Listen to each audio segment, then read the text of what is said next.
मेरा नाम राजीव है और ये कहानी कुछ साल पुरानी है जब मैंने एक नए काम की शुरुआत की थी।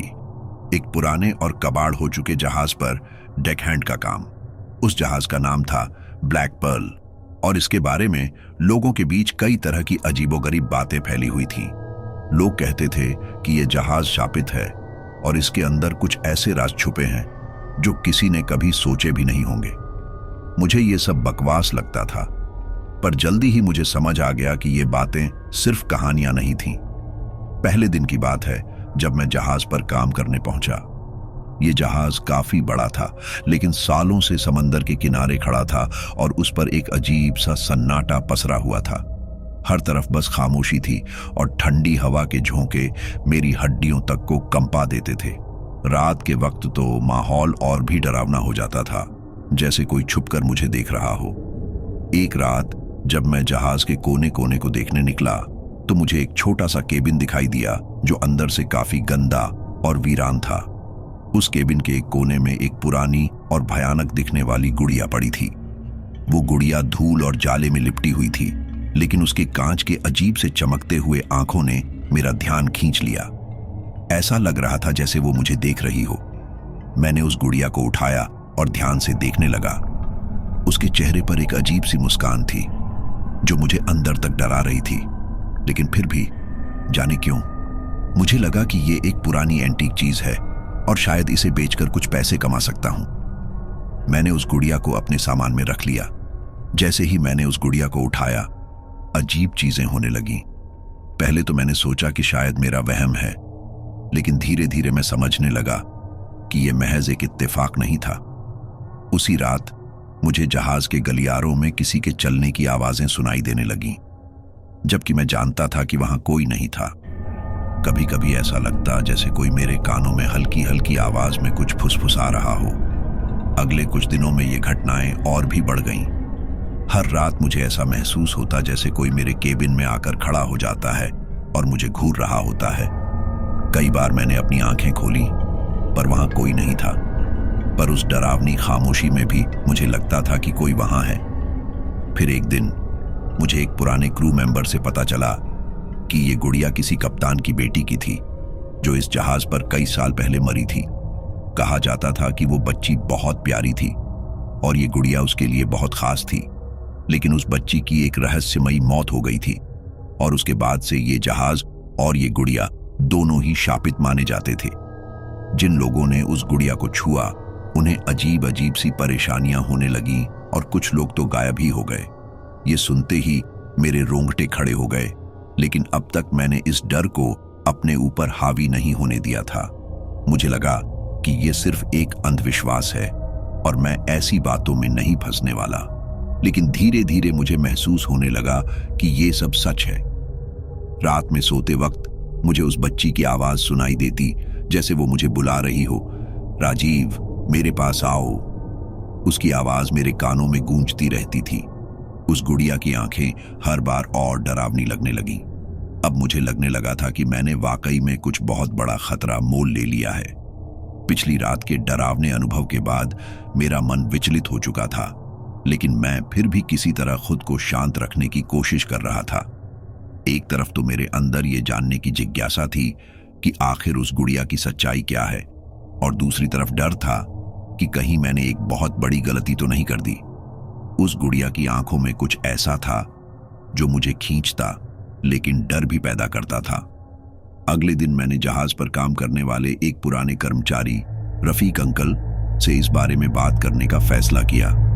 रफीक अंकल काफी समय से इस जहाज पर थे और जहाज से जुड़ी हर कहानी जानते थे। जब मैंने उन्हें उस गुड़िया के बारे में बताया तो उनके चेहरे पर एक अजीब सा डर और बेचैनी आ गई। रफीक अंकल ने एक गहरी सांस ली और धीरे से बोले, बेटा, उस गुड़िया से दूर रहो। ये गुड़िया जिस बच्ची की थी उसकी मौत बेहद रहस्यमयी थी। कोई नहीं जानता कि वो कैसे मरी, पर कहते हैं कि मरते वक्त उसके चेहरे पर वही अजीब सी मुस्कान थी जो उस गुड़िया के चेहरे पर है। वो मुस्कान इंसान को अंदर तक सिहरा देती है। मैंने डरते डरते पूछा, तो क्या ये सच है कि वो गुड़िया शापित है? उन्होंने सिर हिलाते हुए कहा, बिल्कुल। इस जहाज पर जिसने भी उस गुड़िया को छुआ उसकी जिंदगी में अजीब घटनाएं घटने लगी। किसी का स्वास्थ्य बिगड़ गया तो कोई एक दिन अचानक गायब हो गया। इस जहाज पर कई लोग इस गुड़िया के कारण मारे गए हैं।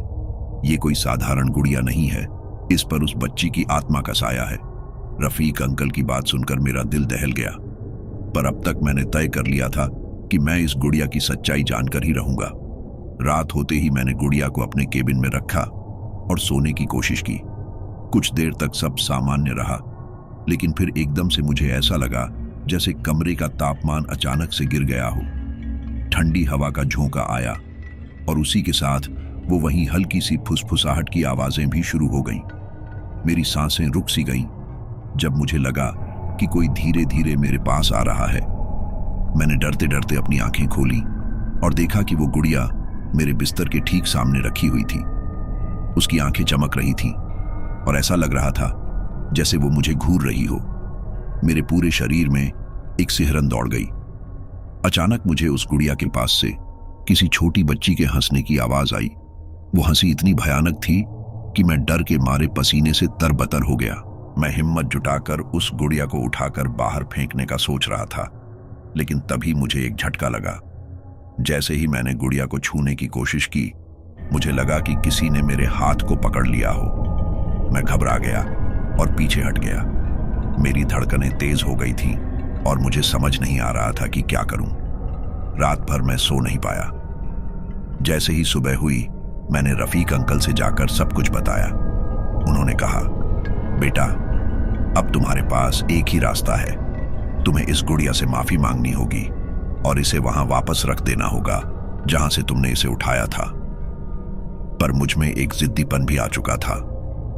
मैं जानना चाहता था कि उस बच्ची की मौत के पीछे क्या राज है और ये गुड़िया आखिर इतना खौफनाक क्यों है। मैंने फैसला किया कि इस रहस्य को सुलझाकर ही रहूंगा, चाहे इसके लिए मुझे किसी भी खतरे का सामना करना पड़े। अब मेरे लिए हर दिन एक चुनौती बन गया था। उस रात के बाद से ही मेरे केबिन में अजीब घटनाएं बढ़ने लगी थीं। जहां पहले केवल हल्की हल्की आवाजें आती थीं, अब हर रात मुझे महसूस होता था जैसे कोई मेरे चारों ओर घूम रहा हो। ऐसा लगता था जैसे कोई मेरे कानों में फुसफुसा रहा हो, मेरी सांसों के साथ खेल रहा हो। मुझे लगा कि अब ये सब हद से बाहर जा रहा है। फिर एक दिन मैंने जहाज के एक और पुराने कर्मचारी शंकरदा से बात करने की कोशिश की। वो भी इस जहाज के इतिहास के बारे में बहुत कुछ जानते थे और कई बार जहाज की अलग अलग कहानियां सुनी थीं। मैंने उन्हें उस गुड़िया के बारे में बताया और उनकी आंखों में एक खौफ की झलक दिखी। उन्होंने थोड़ी देर चुप्पी साधी और फिर धीरे से बोले, तुम जानते हो, ये गुड़िया उस बच्ची की है जो इस जहाज पर ही मरी थी। उसकी आत्मा इसी गुड़िया में कैद है। इस जहाज का हर कोना उस बच्ची की दर्द भरी चीखों को महसूस करता है। मैंने पूछा, लेकिन वो बच्ची यहां कैसे मरी? उसका नाम क्या था? शंकरदा ने गहरी सांस लेते हुए कहा, उस बच्ची का नाम था ऐना। वो एक अंग्रेज कप्तान की बेटी थी जो इसी जहाज पर सफर कर रहा था। उसकी मां मर चुकी थी और वो बच्ची हमेशा अपनी प्यारी गुड़िया के साथ रहती थी। एक दिन जब जहाज समुद्र में था तो अचानक एक भयानक तूफान आ गया। उस रात जहाज पर हर कोई उस तूफान से बचने की कोशिश कर रहा था, लेकिन तभी उस बच्ची की चीखें गूंज उठीं। कोई उसे बचा नहीं पाया और कहा जाता है कि वो उसी गुड़िया के साथ डूब गई। मुझे एहसास हुआ कि ऐना की आत्मा शायद उस गुड़िया में बस चुकी है और वो शांत नहीं हो पा रही। मैंने सोचा कि शायद अगर मैं उसकी आत्मा को शांति दे सकूं तो ये सब खत्म हो जाएगा, लेकिन ये इतना आसान नहीं था। उस रात मैंने हिम्मत करके एक बार फिर से उस गुड़िया को अपने सामने रख लिया और धीरे से बोला, अगर तुम यहीं हो तो मुझे बताओ तुम क्या चाहती हो। मैं तुम्हारी मदद करना चाहता हूं। जैसे ही मैंने ये कहा, कमरे में एक ठंडा सा झोंका आया और मुझे एक छोटे बच्चे की हंसी सुनाई दी। वो हंसी इतनी भयानक थी कि मेरी रूह कांप उठी। तभी मुझे अचानक से अपनी आंखों के सामने एक धुंधला सा चेहरा दिखा जो ऐना का था। उसकी आंखों में एक गहरा दर्द था, लेकिन एक अजीब सी खौफनाक मुस्कान भी थी। उसने धीरे धीरे मुझे देखने लगी और मेरे कानों में धीरे से फुसफुसाकर कहा, मुझे तुम्हारी मदद चाहिए। मैं यहां फंसी हुई हूं, मुझे इससे आजाद कर दो। मुझे एहसास हुआ कि ये केवल एक गुड़िया नहीं थी, बल्कि ऐना की आत्मा का घर बन चुकी थी। वो मुझसे कुछ चाहती थी, लेकिन उसके इरादे साफ नहीं थे। उसकी मुस्कान में कुछ ऐसा था जो डरावना भी था और रहस्यमय भी। जैसे ही वो चेहरा गायब हुआ, कमरे की ठंडक और बढ़ गई और मेरे अंदर एक अजीब सी बेचैनी घर कर गई। अब यह तय था कि इस गुड़िया से पीछा छुड़ाने का कोई साधारण तरीका नहीं था। मैं अब इस शापित गुड़िया के जाल में पूरी तरह फंस चुका था। ऐना की उस भयानक मुस्कान और उसकी "मुझे आजाद कर दो" की फुसफुसाहट ने मेरे मन को अंदर तक झकझोर दिया था। ऐसा लग रहा था जैसे मेरी जिंदगी अब मेरे हाथ में नहीं थी, बल्कि उस शापित गुड़िया के शिकंजे में फंस चुकी थी। मैंने उस रात पूरी तरह से सोने का प्रयास नहीं किया। मेरे दिमाग में बार बार ऐना का चेहरा और उसकी खौफनाक मुस्कान घूम रही थी। मुझे लगने लगा था कि इस रहस्य को सुलझाए बिना मुझे चैन नहीं मिलेगा। अगले दिन मैंने जहाज के लाइब्रेरी सेक्शन में जाकर पुरानी फाइलें खंगालने की ठानी। मुझे उम्मीद थी कि ऐना और उस गुड़िया से जुड़ी कोई जानकारी शायद वहां मिल जाए। मैंने घंटों तक पुराने अखबारों, जहाज के लॉग और रिपोर्ट्स को खंगाला। फिर मुझे एक पुरानी धूल भरी रिपोर्ट मिली जिसमें लिखा था 13 अक्टूबर 1923। जहाज पर एक भयानक तूफान के दौरान कैप्टन की बेटी ऐना रहस्यमय तरीके से लापता हो गई। उस रात उसकी चीखें जहाज पर गूंजती रहीं। किसी ने उसे आखिरी बार अपनी गुड़िया के साथ देखा था। उसके पिता ने उसे ढूंढने की बहुत कोशिश की, लेकिन ऐना को नहीं पाया जा सका। अगले दिन उसके कमरे में केवल उसकी गुड़िया मिली, जो अजीब ढंग से मुस्कुरा रही थी। ये पढ़ते ही मेरे रोंगटे खड़े हो गए। ऐसा लग रहा था कि ऐना की आत्मा इस गुड़िया में ही कैद हो गई थी और शायद वो शांति चाहती थी, लेकिन कैसे, मुझे इसका कोई अंदाजा नहीं था।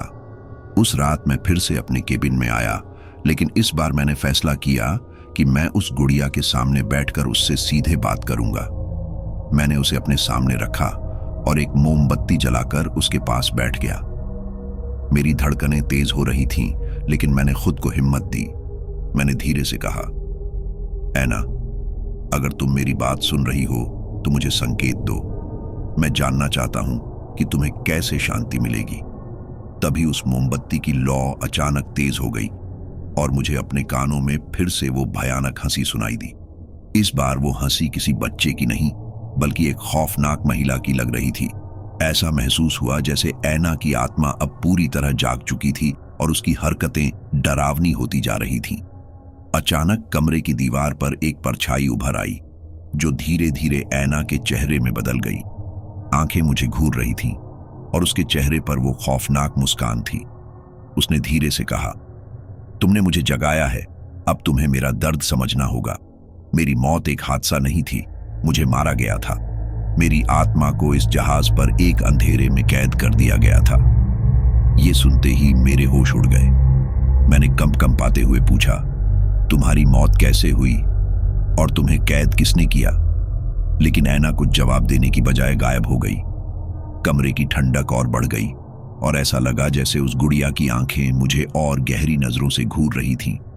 मैं बुरी तरह से डर चुका था, लेकिन अब मेरे पास लौटने का कोई रास्ता नहीं था।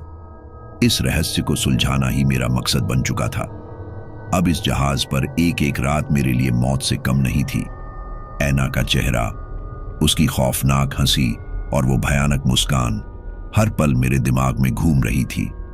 उसके कहे शब्दों का मतलब समझना अब मेरी जिंदगी का सबसे बड़ा मकसद बन चुका था। मुझे मारा गया था, मेरी आत्मा को इस जहाज पर एक अंधेरे में कैद कर दिया गया था।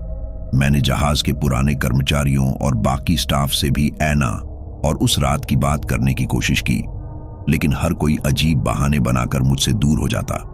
ऐसा लग रहा था जैसे कोई गहरा राज सबके दिलों में दबा हुआ हो, जिसे कोई उजागर नहीं करना चाहता। तभी जहाज के सबसे बुजुर्ग कर्मचारी, जिनका नाम जॉन था, ने मुझसे बात करने का फैसला किया। जॉन ने पहले मुझसे वादा लिया कि मैं उनकी बातों को गंभीरता से लूंगा और फिर धीरे से बोले, ऐना की मौत एक हादसा नहीं थी, बल्कि एक बदले की कहानी थी। मेरे अंदर जैसे बिजली सी दौड़ गई। मैंने हैरान होकर पूछा, क्या? किससे बदला? जॉन ने गहरी सांस ली और कहा, कैप्टन के एक करीबी सहायक, जिसका नाम रिचर्ड था, ने ऐना के साथ घिनौनी हरकत करने की कोशिश की थी। उस रात एना अपनी गुड़िया के साथ खेल रही थी। जब रिचर्ड ने उसे अकेले में देखा, वो उसे डराने और अपनी गंदी हरकतें करने लगा। एना उससे बचने की कोशिश कर रही थी, तभी उसने उसे धक्का दे दिया और एना का सिर दीवार से टकरा गया। रिचर्ड को लगा कि एना मर चुकी है, तो उसने उसकी लाश को जहाज के निचले हिस्से में छुपा दिया और उसकी गुड़िया को वहीं छोड़ दिया। मेरी रूह कांप गई। एना की आत्मा को किसी और ने नहीं, बल्कि उसी रिचर्ड ने कैद किया था जिसने उसकी जान ली थी। शायद उसकी आत्मा को शांति तभी मिल सकती थी जब उसका बदला पूरा हो जाए। मैंने ठान लिया था कि अब इस बुरी आत्मा की मदद करूंगा, लेकिन यह काम बेहद खतरनाक साबित होने वाला था। उस रात मैं जहाज के उसी हिस्से में गया जहां जॉन ने बताया था कि एना की लाश छुपाई गई थी। जगह बिल्कुल सुनसान थी और जैसे ही मैं वहां पहुंचा, मुझे एक अजीब सी ठंडक महसूस हुई। ऐसा लग रहा था जैसे एना की आत्मा वहीं मुझ पर नजर रखे हुए थी। अचानक एक पुरानी लकड़ी की अलमारी में से किसी ने मुझे खींचने की कोशिश की। मैंने देखा, वो एना का चेहरा था, लेकिन इस बार उसकी आंखें भयानक लाल हो चुकी थीं और उसका चेहरा पूरी तरह क्रोध में था। वो चिल्लाते हुए बोली, मुझे मेरा बदला चाहिए, उस रिचर्ड को मेरे पास लाओ। मैंने डरते हुए कहा, रिचर्ड अब यहां नहीं है, लेकिन मैं तुम्हारी मदद करने के लिए तैयार हूं। बताओ मुझे क्या करना होगा।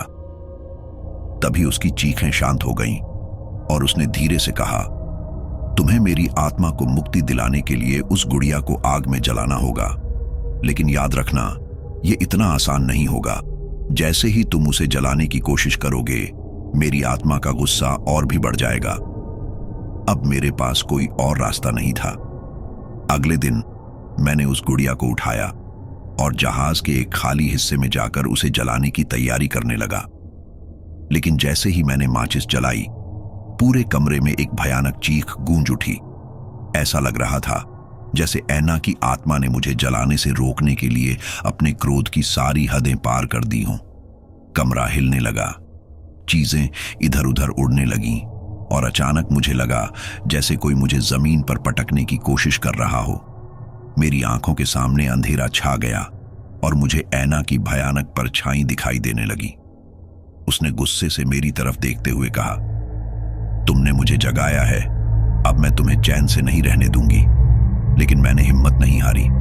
मैंने गुड़िया को जलाने की पूरी कोशिश की।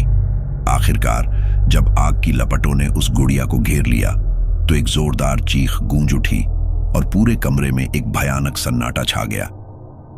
एना की आत्मा शायद मुक्त हो चुकी थी। एना की गुड़िया को जलाने के बाद मुझे लगा था कि सब खत्म हो चुका है। कमरे में एक सन्नाटा छा गया था और एक अजीब सी हल्की ठंडक भी महसूस हो रही थी। मैं राहत की सांस लेकर अपने केबिन में लौट आया और सोचा कि अब मुझे इस डरावनी कहानी से छुटकारा मिल गया है। लेकिन यह सोच गलत थी। असली खौफनाक अनुभव तो अब शुरू होने वाला था। रात को जब मैं सो रहा था, अचानक मेरी आंख खुल गई। मुझे लगा जैसे कमरे में कोई और भी मौजूद है। अंधेरे में मैंने ध्यान से देखा तो लगा जैसे एक परछाई मेरे बिस्तर के पास खड़ी है। मेरे पूरे शरीर में ठंडक दौड़ गई। ये वही परछाई थी जो मैंने उस रात एना की चीखों के बीच देखी थी। मैंने हिम्मत करके कहा, कौन है वहां? तभी उस परछाई ने धीरे से फुसफुसाते हुए कहा, मुझे छोड़कर कहां जा रहे हो? मेरी कहानी अभी खत्म नहीं हुई है। मेरा दिल जोर जोर से धड़कने लगा।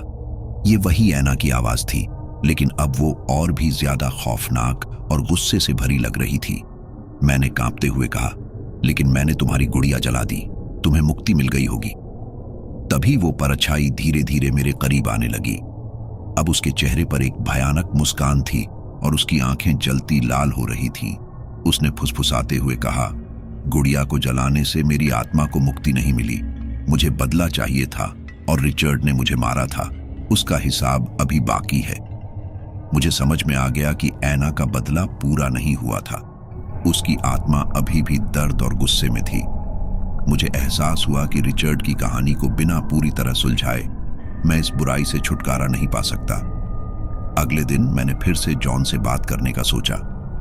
उसने मुझे बताया कि रिचर्ड अब इस जहाज पर नहीं है, लेकिन वो जहाज का पहला सहायक था और उसके जाने के बाद से ही हर नए कर्मचारी को वो डरावने सपने आने लगे थे।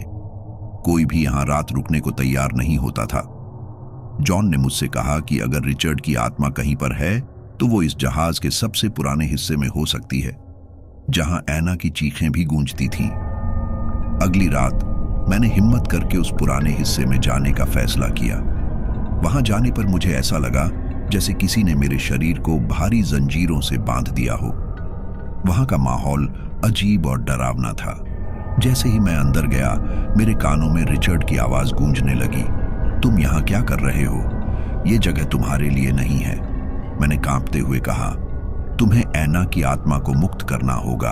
उसका बदला पूरा करो ताकि इस जहाज पर उसकी आत्मा को शांति मिल सके। तभी एक ठंडी हवा का झोंका मेरे पास से गुजरा और मैंने देखा कि रिचर्ड की परछाई सामने खड़ी थी। उसके चेहरे पर घबराहट और डर था, मानो उसे अपनी मौत का एहसास हो रहा हो। उसने बुरी तरह कांपते हुए कहा, नहीं, मुझे माफ कर दो। मैं उस रात की गलती को भूल चुका था। लेकिन तभी ऐना की आत्मा वहां प्रकट हुई। उसके चेहरे पर वही खौफनाक मुस्कान थी। उसने रिचर्ड की ओर इशारा करते हुए कहा, अब समय आ गया है रिचर्ड, तुम्हें वही दर्द महसूस करना होगा जो मैंने झेला। अचानक रिचर्ड की चीखें गूंज उठीं। उसकी आत्मा ऐना की आत्मा द्वारा भयानक तरीके से घसीटी जा रही थी। मैं कुछ नहीं कर सकता था, बस खौफनाक नजारा देखता रहा। उसकी दर्दनाक चीखों के बीच मुझे ऐसा लगा जैसे ऐना की आत्मा अब शांति की ओर बढ़ रही हो। धीरे धीरे दोनों परछाइयां एक धुंध में बदलकर गायब हो गईं और पूरे जहाज में एक भयानक सन्नाटा छा गया। उस रात के बाद से मुझे ऐना या रिचर्ड की आत्मा का कोई अता पता नहीं मिला, लेकिन जहाज का माहौल फिर से पहले जैसा होने लगा था। ऐसा लगने लगा जैसे ऐना को आखिरकार वो मुक्ति मिल गई थी जिसकी उसे चाह थी। अब कुछ महीने बीत चुके थे। मैं धीरे धीरे इस खौफनाक अनुभव को भूलने की कोशिश कर रहा था, लेकिन ऐना की हंसी, रिचर्ड की चीखें और उस पुरानी गुड़िया का चेहरा मेरे मन से हटता ही नहीं था। जहाज पर सब कुछ सामान्य था, पर एक अजीब सा खालीपन हमेशा महसूस होता था, जैसे किसी ने हमारे बीच से कुछ छीन लिया हो। एक रात जब मैं डेक पर अकेला खड़ा था तो अचानक ठंडी हवा का झोंका महसूस हुआ। मुझे लगा कि शायद मैं भ्रम में हूं, लेकिन तभी एक हल्की हंसी की आवाज सुनाई दी। वो आवाज ऐना की थी।